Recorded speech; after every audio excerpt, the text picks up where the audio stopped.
विद्यार्थियों, आज हम अच संधि प्रकरण के अंतर्गत एत्येत धत्यूत्सु इस सूत्र की व्याख्या देखेंगे।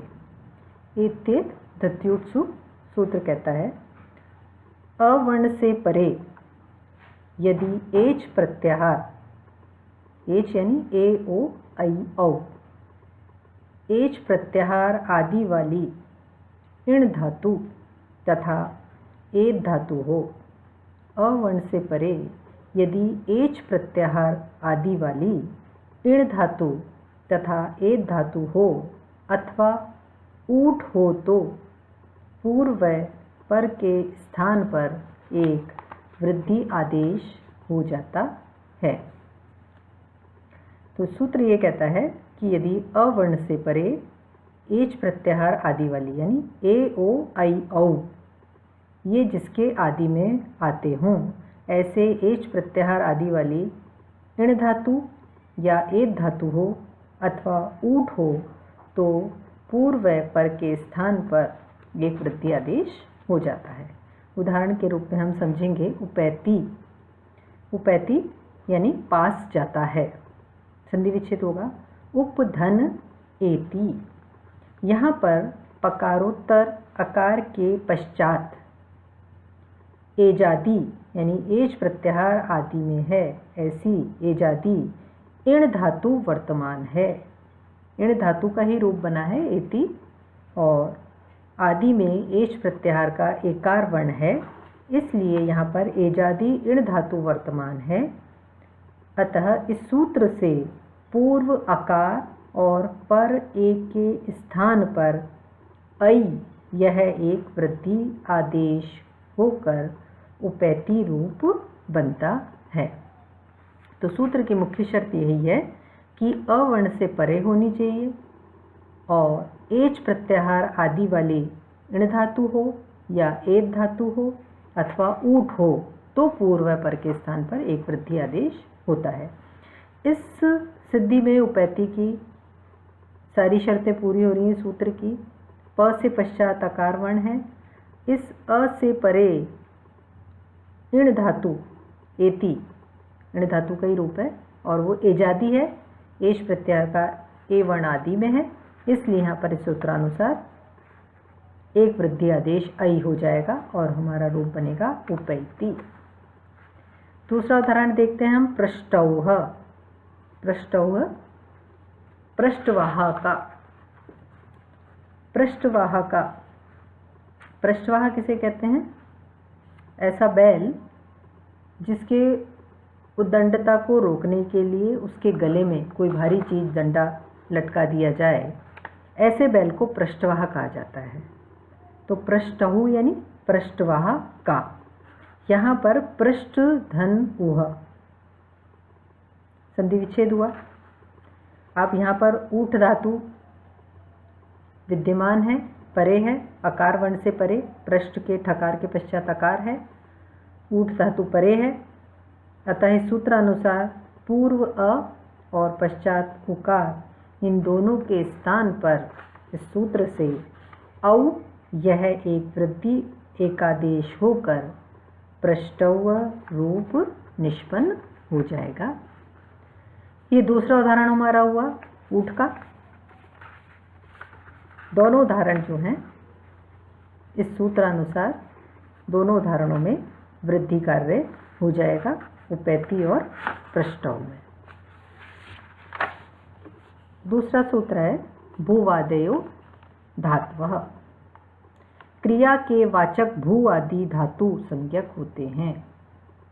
क्रिया के वाचक भू आदि धातु, भू आदि जो हैं वो धातु संज्ञक होते हैं। ये सूत्र कहता है कि क्रिया के वाचक जो भू आदि हैं वो धातु संज्ञक होते हैं, यानी उनकी धातु संज्ञा की जा रही है।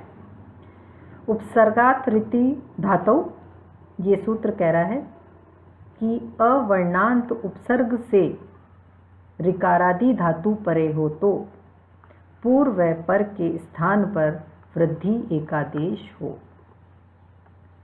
अवर्णांत उपसर्ग से ऋकारादि धातु, ऐसी धातु जिसके आदि में ऋकार आ रहा हो, ऐसी धातु परे हो तो पूर्व व पर के स्थान पर वृद्धि एकादेश हो। सिद्धि करेंगे हम प्रार्थ्यति की। इसके द्वारा हम उदाहरण के द्वारा समझेंगे प्रार्थ्यति। ये उदाहरण, इसकी सिद्धि परीक्षा में बहुत पूछी जाती है। प्रार्थ्यति, प्रार्थ्यति यानी जाता है। प्रधन ऋच्छति, प्र उपसर्ग है, सूत्र की पहली शर्त है अवर्णांत उपसर्ग, तो प्र उपसर्ग है, अवर्णांत है, अवर्ण अंत में है। उसके पश्चात सूत्र की दूसरी शर्त है कि ऋकारादि धातु परे होनी चाहिए। ऋच्छति, इसके आदि में ऋकार है, दूसरी शर्त भी पूरी हो रही है। इसलिए प्रधन ऋच्छति में अकार से परे ऋकारादि धातु परे है। ये गमन क्रियावाची होने के कारण, ऋच्छति धातु गमन क्रिया है, इसका अर्थ मैंने आपको बताया जाता है। गमन क्रियावाची होने के कारण भूवादयो धात्वः के अनुसार ये धातु संज्ञक भी है। मैंने आपको बताया है भूवादय धात्व सूत्र की क्रिया के वाचक जो भूआदि हैं वो धातु संज्ञक होती हैं। तो यहाँ पर गमन क्रियावाची होने के कारण जो धातु है, यहाँ पर गमन क्रियावाचक होने से भूवादयो धात्वः के अनुसार ये धातु संज्ञक भी है। इसके साथ ही योग होने के कारण से उपसर्गा क्रिया योगे सूत्र द्वारा प्र की उपसर्ग संज्ञा हो जाती है। योग होने के कारण से उपसर्गा क्रिया योगे से सूत्र द्वारा प्र की उपसर्ग संज्ञा हो जाती है। अब इस अवर्णांत उपसर्ग से ऋच्छ, यह ऋकारादि धातु वर्तमान है, अतः उरण र परः की सहायता से उपसर्गात ऋति धातु द्वारा पूर्व अकार और पर ऋकार के स्थान पर आर, यह एक वृद्धि आदेश हो करके प्रार्थ्यति प्रयोग सिद्ध हो जाता है।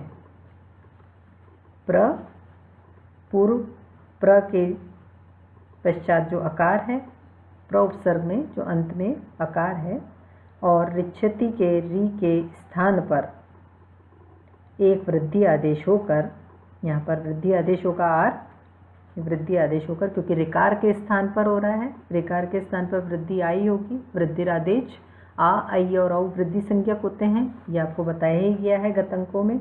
इसलिए री के स्थान पर वृद्धि आई ही होगी, आवृद्धि होगी, पर वह उरण रपरह सूत्रानुसार रपरक होगी। यह भी बताया गया था कि ऋकार के स्थान पर जो कोई भी आदेश होगा वह रपरक होगा। तो यहाँ पर उरण रपरह से रपरक आदेश होकर प्र आर क्षति ये रूप सिद्ध होता है और हमारा रूप बनता है प्रार्थ्यति। तो यहाँ पर उपसर्गात ऋति धातु ये सूत्र कहता है अवर्णांत उपसर्ग से परे यदि ऋकारादि धातु परे हो तो पूर्व पर के स्थान पर वृद्धि का आदेश होता है। प्रार्थ्यति में प्र धन ऋच्छति जो हम संधि विच्छेद करते हैं, यहाँ पर इस सूत्र की सारी शर्तें सिद्ध हो रही हैं। प्र उपसर्ग है, इसके पश्चात अकार है, तो अवर्णांत उपसर्ग से परे धातु ऋकारादि हो तो ऋच्छति जो ऋच्छ धातु है ऋकारादि है। इसलिए यहाँ पर पूर्व पर के स्थान पर वृद्धि आदेश होगा, ऋकार के स्थान पर, और री के स्थान पर वृद्धि आ ही होगा, किंतु री के स्थान पर हो रहा है इसलिए आदेश उरण रपर से रकार रपरक होकर आर होकर प्रार्थ्यति रूप निष्पन्न होगा। शेष हम अगले अंक में समझेंगे।